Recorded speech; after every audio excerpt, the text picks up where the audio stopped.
G'day guys, Mac with the Outer Circle, and in this episode of Getting Started in the Horus Heresy, Part 3 for the Ultramarines.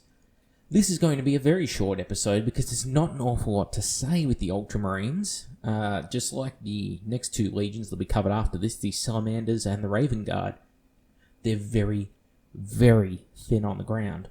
So we have Remus Ventanus, the commander of the 4th Company, one of the Forge World characters that's actually available.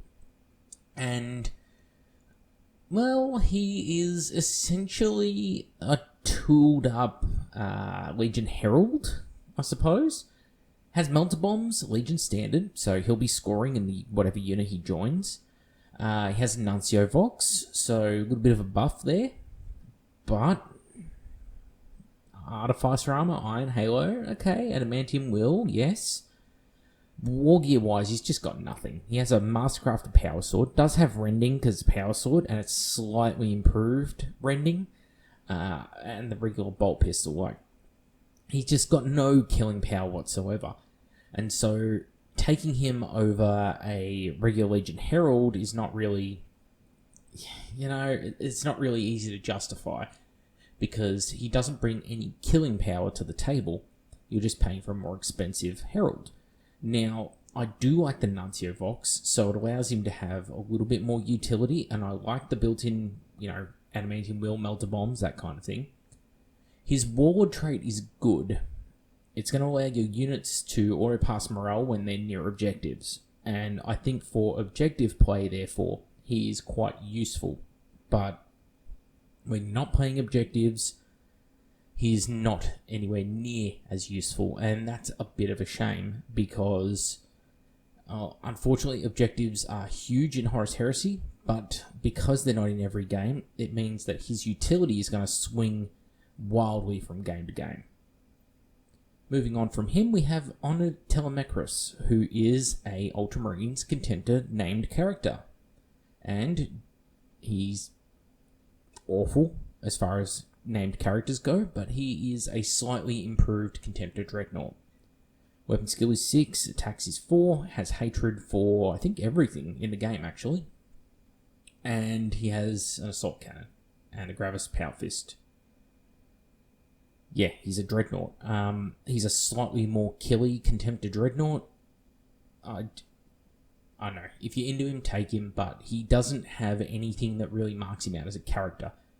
Characters, especially Dreadnought characters, I feel should have some sort of army buffing ability, and he just doesn't. Then we get to the Primarch himself. Now, there's not a huge amount to say about Guilliman. He's very middle of the road.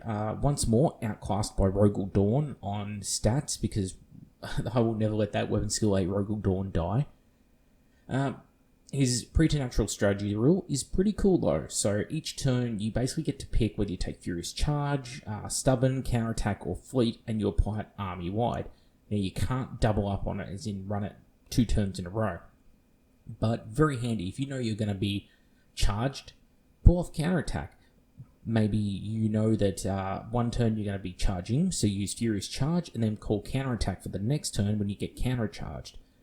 There's some utility in there. Fleet of 2 is okay, and the Stubborn is probably going to be the one you fall back on the most, especially in like turn 1 or 2 is when you're going to really play that one, because that's when you're going to be getting shot the most. So yeah, I think that is pretty good, and it speaks to his sort of style of gameplay. He's very much a Primarch who's out there to buff your army. When it comes to war gear, obviously he has a Primarch ranged weapon. In this case, it's a special bolt gun, and it's strength 6, AP 3, rending 5 or 6 plus. I think it's 5 plus. But I do know it's short range. It's 18, which is like, yeah, 24 would be nice, but 18's okay. He has his Gladius and the Hand of Dominion. Now, the Hand of Dominion is the go-to pick for the weapons. Yes, the Gladius has Murderous Strike. Yes, it has Shred. But the Hand of Dominion is strength 10, it's AP 1, and it's brutal 2. So it's going to cause more wounds, and those wounds are going to instant kill toughness 5. So I definitely lean in that direction.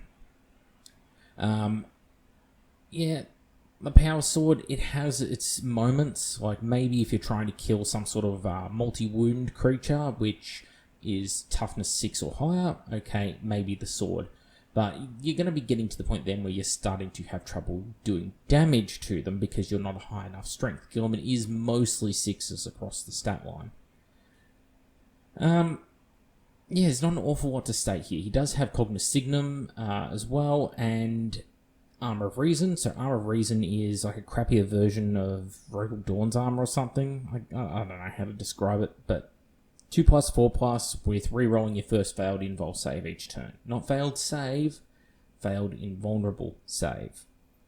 So this is when that sneaky one gets through and you just have to go and take it on the chin. But the Cognis Signum is nice, especially if you use him around anything that's got decent ranged firepower. If you don't have a Master of Signals, Guilliman can be your Master of Signals in turn 1 or something. Pretty handy. I think actually a good combination is Guilliman and Remus Ventanus. If you're playing an objective game, you can really dominate the battlefield.